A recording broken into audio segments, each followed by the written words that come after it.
Hello everyone, শিক্ষাকোণ YouTube চ্যানেলের আরো একটি নতুন ভিডিওতে সকলকে স্বাগত। আজকের আলোচ্য বিষয় রিসার্চ, গবেষণা। শিক্ষা বিজ্ঞানের বিভিন্ন ক্ষেত্রে রিসার্চ বা গবেষণার গুরুত্ব অপরিসীম। এই চ্যানেলে গবেষণা সংক্রান্ত এটি প্রথম ভিডিও। এরপর গবেষণা সংক্রান্ত আরো অন্যান্য ভিডিওগুলি আপলোড করা হবে।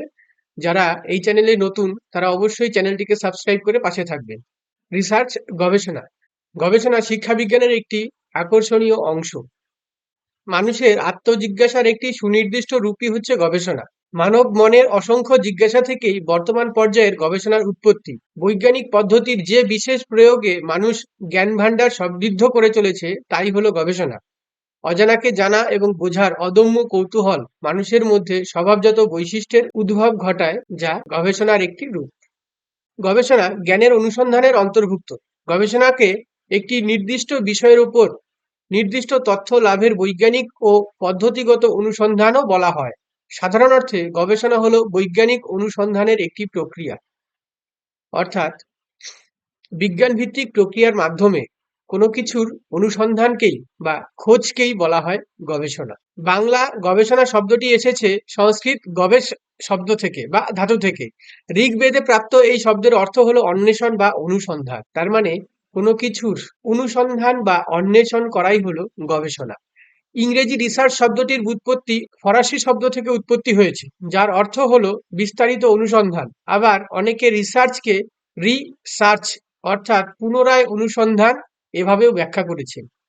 সামগ্রিক অর্থে রিসার্চ বা গবেষণা হলো নতুন করে কোনো কিছুর খোঁজ করা বা অনুসন্ধান করা, যা সম্পূর্ণভাবে বৈজ্ঞানিক দৃষ্টিভঙ্গিতে গঠিত। গবেষণা সম্পর্কে বিভিন্ন মতামত। রিসার্চ বা গবেষণা সম্পর্কে বিভিন্ন শিক্ষাবিদ এবং গবেষকরা নানা ধরনের মতামত ব্যক্ত করেছেন। বর্তমান শিক্ষা বিজ্ঞানে এই সংখ্যার কোনো অন্ত নেই। কয়েকটি শিক্ষাবিদ বা গবেষকদের মতামত উল্লেখ করা হলো এখানে। গ্রিনের মতে জ্ঞান অনুসন্ধানের জন্য মানসম্মত পদ্ধতির প্রয়োগকেই গবেষণা বলা হয়। রাস্ক বলেছেন গবেষণা হলো একটি বিশেষ অভিমত যা মানুষের অনুসন্ধিৎসা দৃষ্টিভঙ্গি গঠনে সাহায্য করে থাকে।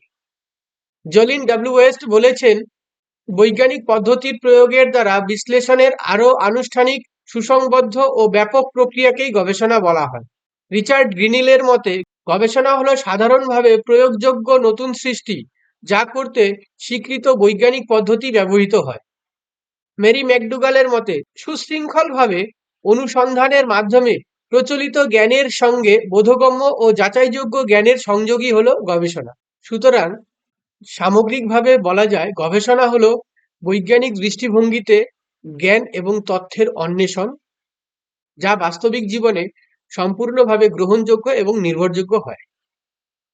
গবেষণার উদ্দেশ্যগুলি হলো, গবেষণার প্রধান উদ্দেশ্য হলো পদ্ধতিগত ও সঠিক অনুসন্ধান, কোনো ঘটনা সম্পর্কে পরিচয় হওয়া এবং সেই ব্যাপারে অন্তর্দৃষ্টি প্রদান, কোনো স্বতন্ত্র ব্যক্তিত্ব, অবস্থা, দল ও গোষ্ঠীর সম্পর্কে নতুন তথ্য সংগ্রহ বা অনুসন্ধান,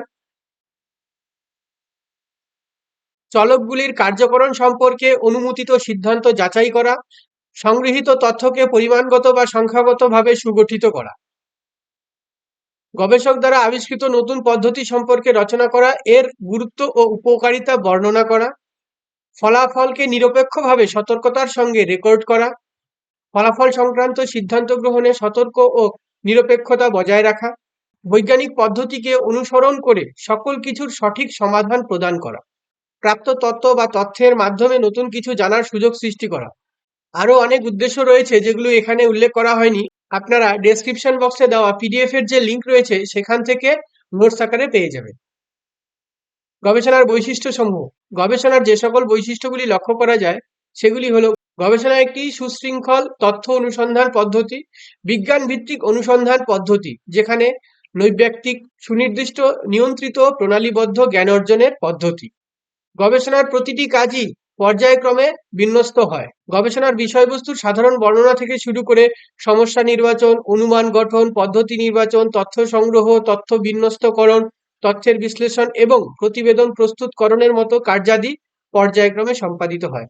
অর্থাৎ গবেষণা একটি পর্যায়ভিত্তিক প্রক্রিয়া, একটি সুনির্দিষ্ট বিজ্ঞান ভিত্তিক পদ্ধতির মাধ্যমে গবেষণা সম্পন্ন হয়ে থাকে।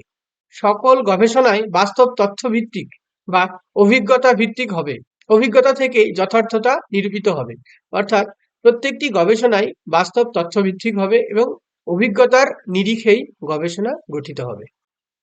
সুসংহত ও নিয়ন্ত্রিত অভিজ্ঞতাকে গবেষক প্রণালীবদ্ধ বিশ্লেষণ করে থাকেন বা করেন। আরোহ ও অবরোহ অনুমানের উপর ভিত্তি করে গবেষণার কার্যক্রম পরিচালিত হবে। গবেষক তার বক্তব্যকে প্রমাণ সাপেক্ষভাবে প্রকাশ করবেন। গবেষণার কয়েকটি পদ্ধতির মধ্যে অবরোহ এবং আরোহ পদ্ধতি বিশেষ উল্লেখযোগ্য এবং গবেষক তার বক্তব্যকে প্রমাণ সাপেক্ষ হিসেবে প্রকাশ করবেন। গবেষণা সর্বদাই সঠিক তথ্য প্রতিষ্ঠায় এবং প্রান্ত তথ্য অপসারণে নিয়োজিত, অর্থাৎ সঠিকটিকে স্থায়ী করা এবং যেগুলি তুলনামূলকভাবে দুর্বল বা অস্থায়ী সেগুলিকে নিরসন করা। গবেষণায় দুই বা ততোধিক চলকের মধ্যে কার্যকরণ সম্পর্ক নির্ণয়, বিশ্লেষণ ও ব্যাখ্যা করা হয় এবং ঘটনার সাধারণীকরণ করা হয়ে থাকে। গবেষণা অধিকাংশ ক্ষেত্রে দুটি চলকের মধ্যে সম্পর্ক নির্ণয়, বিশ্লেষণ এবং ব্যাখ্যা করা হয় এবং এর পাশাপাশি এই দুটোর মধ্যে সাধারণীকরণ বা জেনারেলাইজেশন করা হয়ে থাকে। যথার্থ এবং বিশ্বস্ত তথ্যের উপরই গবেষণার মান নির্ভর করে। তথ্য গুণগত বা পরিমাণগত যাই হোক না কেন, তার যথাসম্ভব প্রাথমিক উৎস থেকে গ্রহণ করতে হবে। সুতরাং বলা যায়, গবেষণার সকল তথ্য প্রাথমিক উৎস থেকে গ্রহণ করা উচিত এবং তা যেন যথার্থ এবং বিশ্বস্ত হয়।